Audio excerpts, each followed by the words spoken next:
Yeah, I did change, and I'm really glad I changed. This one's wife. Stop blaming me. Hello, I'm H.G. Tudor.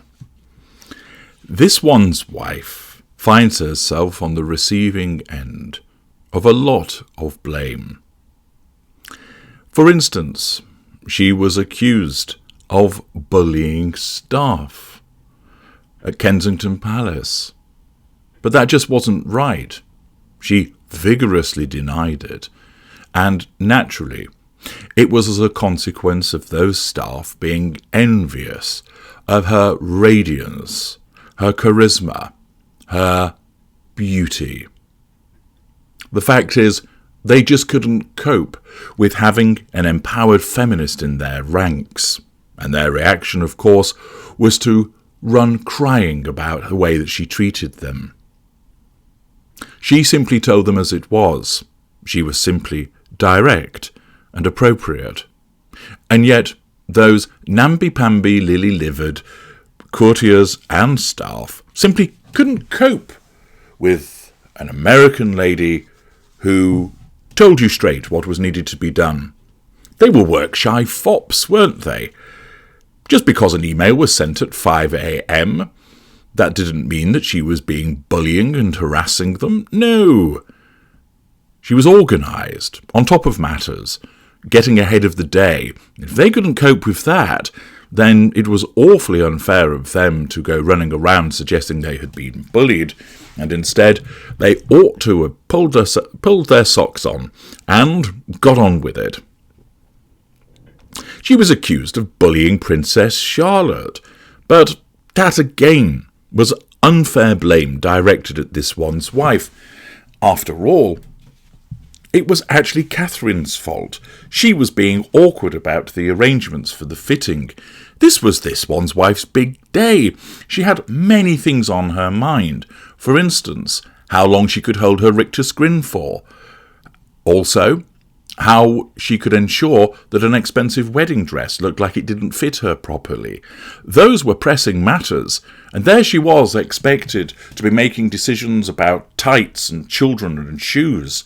And instead of being cluttered up with that minutiae, she wanted a bubble breakfast with her pals, downing some champers, not being pestered with complaints from small rug rats about the fact that their shoes were hurting.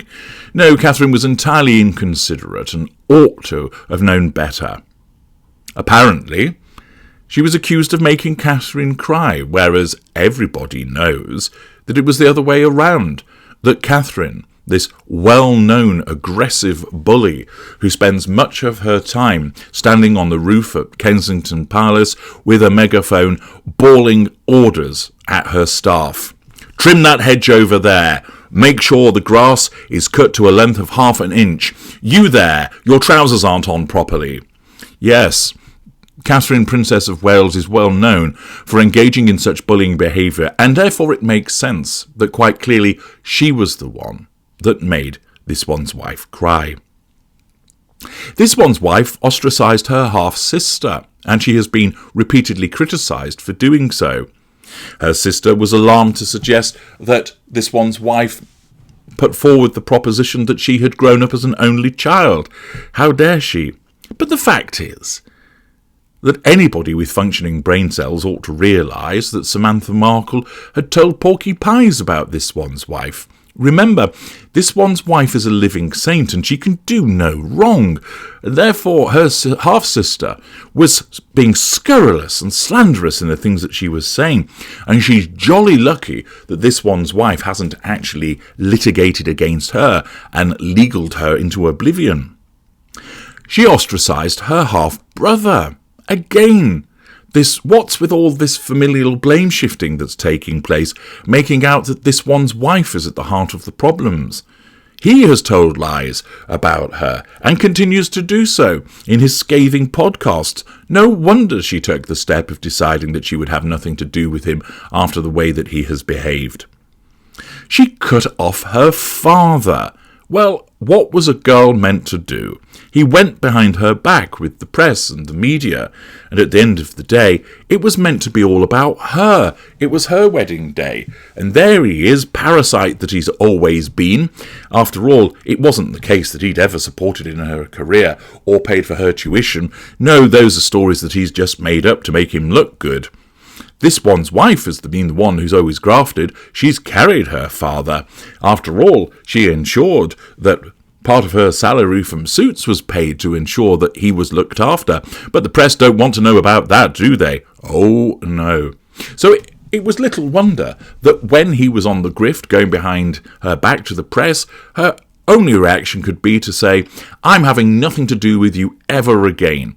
What you've done is so heinous, I'm going to spread further rumours about you and avoid you completely. I'm not going to introduce you to my future husband now or ever. You're never going to see your grandchildren. I regard that as an entirely proportionate response to your misdemeanours."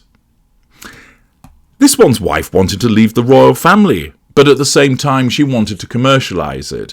She wanted to remain half in, half out, i.e. she wanted to have it all her own way. But this is just blaming her again in circumstances where it's unfair. Everybody knows that the royal family gave her no choice but to run away to Canada and then California because they forced her out with their repeated racist rumblings and the fact that they completely failed to support her to the extent that she was forced to go and watch Cirque du Soleil smiling and laughing and with makeup intact. If that doesn't tell you that somebody is being prejudiced against, well, what it is. These are but a few examples of where this one's wife has been blamed. And she says no. It's not her fault. And you'll notice a common theme in all of this. It's never this one's wife's fault. And that's understandable, isn't it? How could it be the fault of a kind, endearing, empathic woman who only wants to help people, who only wants to ensure that 3-year-olds have a voice, who only wants to ensure that she can go about the world going to countries that she has no connection with and making them feel good about themselves? All she wants to do is to be able to intermittently create content but be paid huge amounts of money for doing so. Is that so bad? Of course not. This one's wife has been unfairly blamed, and you can all see this, surely. The world has it in for her. When something gets wrong, she gets the blame. But remember, it can never, ever be her fault. She gets blamed, but nobody asks her if she's okay. It's her fault, you know, for wearing dark nail polish, for walking in front of the Queen, for staring down the camera lens, for wearing a rictus grin, for manhandling Harry, for causing the rift in the royal family, for clamping down on free speech. But you must understand, it's not right to blame her. No. You have to understand, it's never her fault. This is the default position of this one's wife, driven by her narcissism that it can never be her fault, because if it is her fault, that threatens her need for control. Thus, her narcissism finds a way each and every time to explain that whatever she's being blamed for, it wasn't her fault, it was someone else. Nevertheless, as part of continuing to educate you about narcissism and entertain you, we're going to examine the things that she claims are not her fault, but we all know they must be her fault, because, after all, it always is. So join me in this short series as you receive further enlightenment. I'm H.G. Tudor. Thank you for listening.